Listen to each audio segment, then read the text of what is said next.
Hai guys, selamat kembali ke Kubi-Kubi Go. Anda bersama saya Ekram. Menarik, hari ini saya akan membawakan anda sebuah topik ataupun kisah seram daripada hotel-hotel sakit jiwa di seluruh dunia. Pernahkah anda mendengar hospital yang dibina terowong kematian khas untuk mengeluarkan mayat dari hospital? Ataupun pernahkah anda mendengar kisah untuk merawat sakit jiwa adalah dengan memotong badan pesakit? Itu adalah kisah-kisah perkongsian yang akan saya kongsikan pada hari ini. Ini adalah 5 hospital sakit jiwa dengan kisah yang menakutkan. Okey guys, hospital sakit jiwa dengan kisah menakutkan kelima yang akan kita lihat pada hari ini dikenali sebagai Penhurst Asylum. Sebelum saya meneruskan dengan lebih dalam lagi penjelasan saya pasal Penhurst Asylum ni, pertama sekali kita kena faham mentaliti masyarakat di barat sekitar tahun 1900 sehingga pertengahan 1900 dahulu. Bagi mereka, orang-orang yang kurang upaya ataupun orang-orang yang gila ni tidak sesuai untuk bergaul ataupun bercampur dengan golongan masyarakat yang normal. Bagi mereka, golongan-golongan ini hanya akan menyusahkan masyarakat.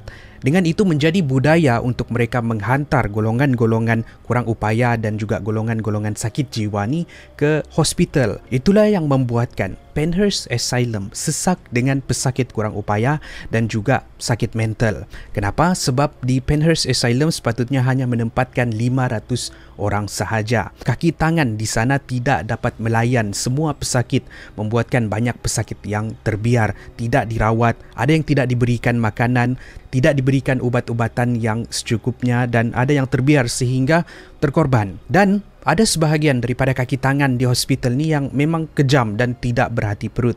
Mereka akan mendera para pesakit di sana. Bayangkan, ada laporan yang dibuat.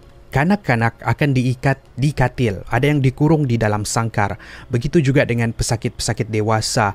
Ada yang didera sebab mereka melihat golongan-golongan ini bukan seperti manusia normal, tetapi mereka melihat golongan ini lebih bawah daripada manusia normal. Kes-kes penderaan inilah yang menyebabkan ribuan nyawa terkorban di sana. Dan pesakit-pesakit yang terkorban ni pula akan dikuburkan di sekitar kawasan perkuburan milik Penhurst Asylum itu sendiri. Antara kawasan-kawasan panas di sana ialah tingkat ketiga hospital dan juga lorong bawah tanah hospital. Contohnya, ada 4 roh yang paling popular di sini. 2 kanak-kanak, 2 lagi orang dewasa. Satu dikenali sebagai Hawi, kanak-kanak yang selalu berada di tingkat bawah. Dia akan berlari ke sana sini bermain permainan kapal mainan dia. Yang kedua adalah seorang roh kanak-kanak perempuan yang akan berada di tingkat kedua. Yang ketiga adalah roh seorang lelaki yang dikenali sebagai Fisher. Fisher ni di salah sebuah bilik di sana ada ditulis nama dia di dinding. Fisher ni juga dikenali dengan jolokan Shadowman. Tapi roh yang paling ganas di sini ialah roh seorang jururawat yang sangat-sangat jahat, dikenali sebagai Evil Nurse. Dia akan mengganggu para pengunjung yang datang ke sana dengan menyucuk badan pengunjung. Kisah Penhurst Asylum ni sangat-sangat terkenal di Amerika sehingga kan ia menjadi tumpuan para media. Contohnya, penjelajahan urban yang dibuat oleh Unilet Adventure dan juga BuzzFeed Unsolved. Mereka datang ke sana, pergi ke tempat yang paling panas di sekitar kawasan tu, di lorong bawah tanah dan juga di tingkat ketiga. Diorang akan bawa satu alat dikenali sebagai Spirit Box. Spirit Box ni macam radio yang kononnya dengan menggunakan alat tu mereka boleh berkomunikasi dengan makhluk halus yang berada di sekeliling. Disebabkan laporan daripada orang awam dan juga kontroversi-kontroversi melibatkan Penhurst Asylum, Penhurst Asylum telah ditutup pada tahun 1987, meninggalkan banyak kisah-kisah yang menakutkan. Hospital keempat yang akan kita lihat ialah Beechwood Lunatic Asylum. Ini adalah sebuah hospital yang dibuka pada tahun 1986, beroperasi selama 128 tahun untuk menempatkan golongan-golongan yang sakit mental di sekitar Australia. Antara yang menyebabkan hospital ini popular ialah penampakan 2 orang roh yang dapat digambar. Gambar ni kononnya adalah gambar seorang pengawal keselamatan yang bekerja di sana suatu ketika dahulu sehingga hari ini masih lagi mundar-mandir seperti dia sedang menjaga sekitar kawasan hospital. Dan gambar ni ialah gambar seorang kanak-kanak yang dipercayai bernama Sarah. Kalau kamu tengok, kanak-kanak perempuan ni sedang melutut di lantai. Dua roh ni dipercayai terperangkap di hospital ini, tidak dapat keluar. Bukan itu sahaja, roh-roh lain dikenali sebagai Tommy, roh jahat yang sering mengganggu para pengunjung yang datang, dan juga roh seorang kanak-kanak yang dikenali sebagai James. Dalam banyak-banyak tempat di hospital sakit jiwa ni, antara seksyen yang paling menyeramkan dikenali sebagai Pitbull Pen. Pitbull Pen ni adalah tempat di mana mereka memisahkan pesakit-pesakit yang ganas daripada pesakit-pesakit yang lain. Mereka akan dikurung di dalam bilik.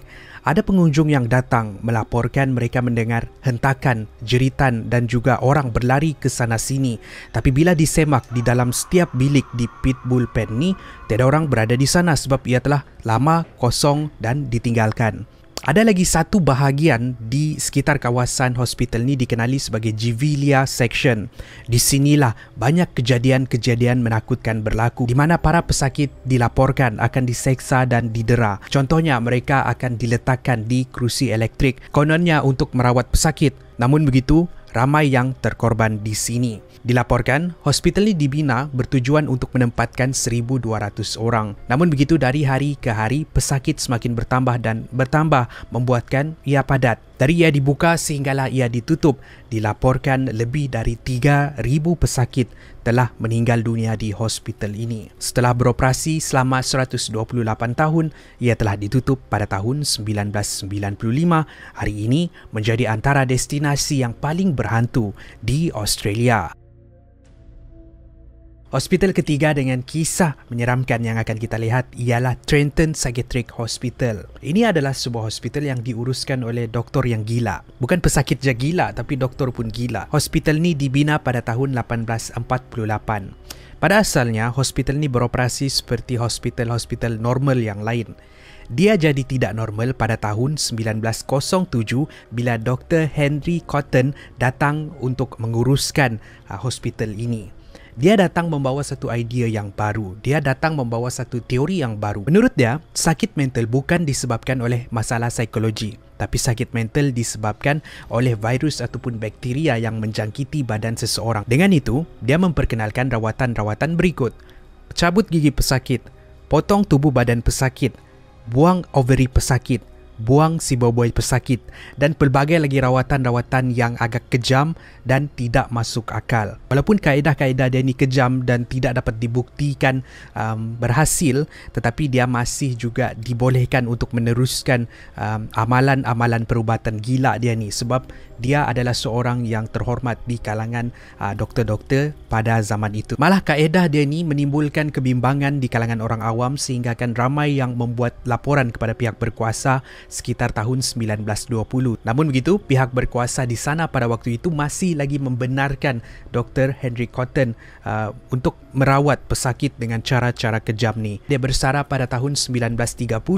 Namun begitu, Hospital Trenton Psychiatric ni masih lagi mengamalkan kaedah Dr. Henry Cotton. Kononnya ini adalah kaedah yang boleh membantu pesakit dengan sakit jiwa ataupun sakit mental. Walaupun Trenton Psychiatric Hospital telah pun ditutup untuk bertahun-tahun lamanya, masih ramai lagi yang melaporkan ada melihat kelibat manusia yang mundar-mandir di sekitar kawasan hospital tanpa tubuh badan yang sempurna. Ada yang tiada tangan, ada yang tiada kaki, ada yang merangkak, ada yang mengheret badan mereka. Itu dipercayai sebagai roh-roh yang terkorban hasil daripada rawatan gila Dr. Henry Cotton. Malah, roh Dr. Henry Cotton pun ada dilaporkan berada di sekitar kawasan Trenton Psychiatric Hospital. Dan itulah kisah menyeramkan yang berlaku di sana. Hospital kedua kita ialah St. John Asylum. Sebuah lagi hospital dengan kawasan tapak perkuburan mereka sendiri untuk menguburkan pesakit yang meninggal di sana. Hospital ini dibuka pada tahun 1982. Seperti juga Hospital Trenton tadi, mereka mengamalkan pelbagai rawatan-rawatan yang kejam dan tidak masuk akal, seperti menggunakan kerusi elektrik dan menggunakan pembedahan. Bukan itu sahaja, ada yang tertekan ketika berada di sini, mereka tidak sembuh, tetapi keadaan mereka menjadi semakin teruk sehingga akan ada yang membunuh diri. Dengan ramai yang terkorban ketika berada di sini, maka seluruh kawasan hospital dikatakan didiami oleh roh-roh pesakit yang terperangkap. Antara roh yang paling popular di sini dikenali sebagai Grey Lady. Grey Lady ni dilihat berdiri di atas menara hospital. Dia berdiri di atas menara sambil menggendong seorang bayi. Namun begitu, apa yang menakutkan, dia membuang bayi tersebut ke bawah sebelum terjun membunuh diri. Tapi bila orang bergegas ke sana dan melihat apa yang terjadi, tiada apa-apa yang berada di sana. Antara kawasan yang paling menyeramkan di sini ialah Diwat Kanak-Kanak. Walaupun ia telah ditinggalkan kosong dan berusang untuk bertahun-tahun lamanya, namun begitu pengunjung yang datang masih lagi mendengar suara ketawa kanak-kanak, suara jeritan, bunyi tapak kaki berlari. Tapi bila disemak di setiap bilik, tiada orang berada di sana. Hospital ini telah ditutup pada tahun 1989, namun begitu ada ura-ura yang mengatakan yang hospital ini akan ditukar menjadi apartmen. Kisah pertama kita di dalam senarai ini datang daripada Hospital Waverly Hill Sanatorium. Hospital ini dibuka pada tahun 1910 dahulu. Pada asalnya ditempatkan untuk merawat pesakit-pesakit dengan tuberkulosis. Namun begitu malang sekali bila kebanyakan pesakit-pesakit ini terkorban di sana. Sebab teknologi perubatan pada waktu itu tidak canggih macam sekarang. Jadi ramai yang terkorban. Apa yang menarik pasal hospital ini? Ada satu terowong yang dikenali sebagai terowong kematian yang digunakan untuk menurunkan mereka yang terkorban di hospital turun ke bawah bukit, sama ada untuk dikebumikan ataupun untuk dialihkan dari hospital. Ini menyenangkan mereka untuk mengeluarkan mayat. Jadi bayangkan kadar kematian yang berlaku pada waktu itu sehinggakan hospital ini membina terowong kematian yang khas. Itu adalah sebuah terowong sepanjang 150 meter dan itulah tempat yang dikatakan paling panas di sekitar kawasan hospital. Disebabkan ramai yang terkorban di sini, maka banyak roh-roh yang berkeliaran di sekitar hospital yang sehingga hari ini masih lagi boleh dilihat oleh pengunjung yang datang. Contohnya, ada roh seorang wanita yang mempunyai rantai di kaki keluar daripada hospital, tapi bila dikejar, wanita tersebut hilang. Ada juga roh seorang lagi wanita yang dikenali sebagai Mary, tapi Mary tidak mempunyai mata. Satu lagi roh yang dikenali sebagai James. James pula adalah seorang kanak-kanak lelaki yang gemar untuk bermain bola. Tempat yang paling panas selain daripada terowong kematian tadi adalah sebuah bilik. Bilik yang bernombor 502.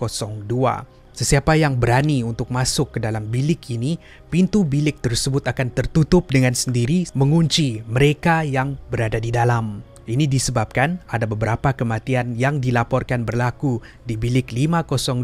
Hospital Waverly Hill Sanatorium telah pun ditutup pada tahun 1961. Namun begitu, ada ura-ura yang mengatakan tempat ini mungkin dibeli dan ditukar menjadi pusat pelancongan yang menyeramkan. Terima kasih kerana menonton. Itu adalah perkongsian kita pada hari ini. Saya ada satu soalan untuk anda semua. Di antara hospital-hospital ini, mana satu kisah dia yang paling menakutkan?